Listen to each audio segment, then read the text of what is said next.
رزق تنگ ہونے لگے صدقہ دے کے رب سے کاروبار کر لو، صدقے سے تمہارے رزق میں اضافہ ہوگا۔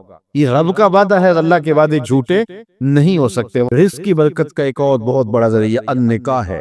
فرمایا اگر تم نکاح کرو گے، تم فقیر ہو وہ تمہیں غنی کر دے گا۔ لوگ کہتے ہیں بچہ پیروں پہ کھڑا ہو لے تو پھر نکاح کرے گے، اللہ کہتا ہے تم نکاح کرو ہم پیروں پہ کھڑا کر دیں گے۔ ہمارا فلسفہ اپنا ہے، اس کا حکم اپنا ہے۔ وہ کہتے ہیں ابھی تو یہ اپنے لیے نہیں کماتا تو جو آئے گی اس کو کہاں سے کھلائے گا؟ میاں جس نے آنا ہے اس نے اپنا رزق لے کے آنا ہے۔ تو بچوں کی شادیاں کرو اگر وہ جوان ہو گئے، رزق نصیب۔ اپنے اہل خانہ کو نماز کے حکم دینے سے رزق بڑھتا ہے۔ صبح جو صبح کا وقت ہوتا ہے یہ رزق کے بٹنے کا وقت ہوتا ہے، اور جس گھر میں صبح کے وقت لوگ سوئے ہوئے ہوتے ہیں وہاں بے برکتیاں ہوتی۔ تو طلوع فجر سے لے کر کے طلوع آفتاب تک اپنی اولاد کو، بیوی کو، بچوں کو نہ سونے دی۔ اس وقت رزق پٹنے کے لمحے ہوتی۔ کثیر دعائیں مانگیں، تلاوت کلام مجید پڑھیں، اور نماز فجر مرد حضرات مسجدوں میں جا کے باجماعت ادا کریں، اور گھروں میں جو ہے وہ بیٹیاں بہنیں مصلے بچھا لیں تو اللہ کی رحمتوں کا نزول ہوگا۔ اب ایک حدیث میں رزق کے اضافے کا ایک اور نسخہ ارشاد کیا گیا۔ میرے حضور نے فرمایا جو شخص یہ چاہتا ہے کہ اس کے رزق میں برکتیں ہوں اور اس کی عمر میں اضافہ ہو تو وہ اپنے رشتہ داروں کے ساتھ سلوک اچھا کرے۔ رشتہ داروں کے ساتھ اگر اچھا سلوک کرو گے تو پھر تمہارے رزق میں برکت ہو۔ غریب ہیں تو ان کی مدد کرو، ان کی بیٹیوں کی شادیاں اپنے ذمے لے لو اگر اللہ نے آپ کو وسعت دی ہے، ان کی پریشانیاں بانٹ لو، ان کا قرضہ ہے تو اتارنے کی کوشش کرو، ان کو مشکلات سے نکالنے کی کوشش کرو۔ تم ان کو مشکلات سے نکالو گے اللہ تمہیں مشکلوں سے نکالے، تمہارے رزق میں بھی برکتیں ہوگی اور تمہارے مال میں بھی برکتیں۔ فرمایا بہتر صدقہ وہ ہے جو ناراض غریب رشتہ دار کو دیا جائے۔ اگر وہ پھنس گیا ہے، مجبور ہے، ناراض ہے تو اس کو اگر دیں گے تمہارا نفس اس میں شامل نہیں ہوگا، تو یہ افضل صدقہ ہے جو ہر صورت میں قبول ہی قبول ہے۔ رزق کے اضافے کا ایک اور سبب الاحسان الی الضعفاء، جو کمزور لوگ ہیں ان کے ساتھ اس نے سلوک کرتا۔ الانفاق علی طلبۃ العلم، طالب علموں پہ خرچ کرنا، یہ بھی رزق میں اضافے کا سبب و ذریعہ ہے۔ وہ حضرت بابا فرید نے کہا نا چھٹا رکن دین کا روٹی ہے۔ گھر میں کچھ نہ ہو تو پھر نہ نماز اور نہ ہی دیگر امور کی لذت آتی ہے، تو یہ رزق فراواں اور وسیع اور مبارک نصیب کرتے اللہ۔ تو اس کے لیے ایک اور وظیفہ میں دیتا ہوں، اور وہ یہ کہ مغرب کے بعد 21 مرتبہ سورۃ الکوثر پڑھ لیں، کثرت ہو جائے گی انشاءاللہ۔ اول خدوشی پڑھ لیں، 5-7 منٹ لگتے ہوں گے، تو سورہ کوثر 21 مرتبہ روزانہ مغرب کی نماز کے بعد پڑھیں۔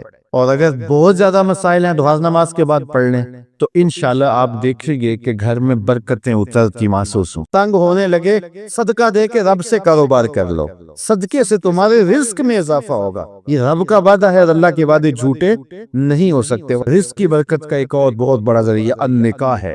فرمایا اگر تم نکاح کرو گے، تم فقیر ہو وہ تمہیں غنی کر دے گا۔ لوگ کہتے ہیں بچہ پیروں پہ کھڑا ہو لے تو پھر نکاح کریں گے، اللہ کہتا ہے تم نکاح کرو ہم پیروں پہ کھڑا کر دیں گے۔ ہمارا فلسفہ اپنا ہے، اس کا حکم اپنا ہے۔ وہ کہتا ہے ابھی تو یہ اپنے لیے نہیں کماتا تو جو آئے گی اس کو کہاں سے کھلائے گا؟ میاں جس نے آنا ہے اس نے اپنا رزق لے کے آنا ہے۔ تو بچوں کی شادیاں کرو اگر وہ جوان ہو گئے، رزق نصیب۔ اپنے اہل خانہ کو نماز کے حکم دینے سے رزق بڑھتا ہے۔ صبح جو صبح کا وقت ہوتا ہے یہ رزق کے بٹنے کا وقت ہوتا ہے، اور جس گھر میں صبح کے وقت لوگ سوئے ہوئے ہوتے ہیں وہاں بے برکتیاں ہوتی۔ تو طلوع فجر سے لے کر کے طلوع آفتاب تک اپنی اولاد کو، بیوی کو، بچوں کو نہ سونے دیں۔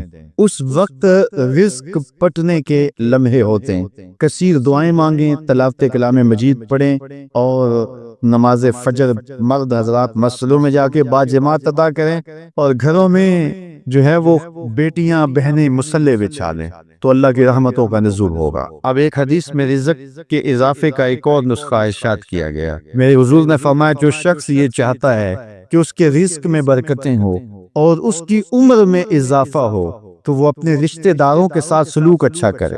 رشتہ داروں کے ساتھ اگر اچھا سلوک کرو گے تو پھر تمہارے رزق میں برکت ہو. غریب ہیں تو ان کی مدد کرو، ان کی بیٹیوں کی شادیاں اپنے ذمے لے لو اگر اللہ نے آپ کو وسعت دی ہے. ان کی پریشانیاں بانٹ لو، ان کا قرضہ ہے تو اتارنے کی کوشش کرو، ان کو مشکلات سے نکالنے کی کوشش کرو. تم ان کو مشکلات سے نکالو گے، اللہ تمہیں مشکلوں سے نکالے.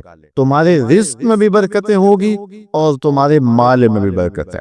فرمایا بہتر صدقہ وہ ہے جو ناراض غریب رشتہ دار کو دیا جائے. اگر وہ پھنس گیا ہے، مجبور ہے، ناراض ہے، تو اس کو اگر دیں گے تمہارا نفس اس میں شامل نہیں ہوگا، تو یہ افضل صدقہ ہے جو ہر صورت میں قبول ہی قبول ہے. رزق کے اضافے کا ایک اور سبب الاحسان الی الضعفاء، جو کمزور لوگ ہیں ان کے ساتھ اس نے سلوک کرنا. الانفاق علی طلبۃ العلم، طالب علموں پہ خرچ کرنا، یہ بھی رزق میں اضافے کا سبب بن رہی ہے. وہ حضرت بابا فرید نے کہا نا، چھٹا رکن دین کا روٹی ہے. گھر میں کچھ نہ ہو تو پھر نہ نماز اور نہ ہی دیگر امور کی لذت آتی ہے. تو یہ رزق فراواں اور وسیع اور مبارک نصیب کر دے اللہ. تو اس کے لیے ایک اور وظیفہ میں دیتا ہوں، اور وہ یہ کہ مغرب کے بعد 21 مرتبہ سورۃ الکوثر پڑھ لیں، کثرت ہو جائے گی انشاءاللہ. اول خدوشی پڑھ لیں، 5-7 منٹ لگتے ہوں گے، تو سورہ کوثر 21 مرتبہ روزانہ مغرب کی نماز کے بعد پڑھیں. اور اگر بہت زیادہ مسائل ہیں تو ہر نماز کے بعد پڑھ لیں. تو انشاءاللہ آپ دیکھیں گے کہ گھر میں برکتیں اترتی محسوس ہوں گی، انوار کا نزول ہوتے محسوس کریں گے. تو یہ وہ رزق کے اسباب ہیں، اگر ہم اختیار کر لیں تو ہم اللہ کی خاص رحمتوں کے حقدار ہوں گے.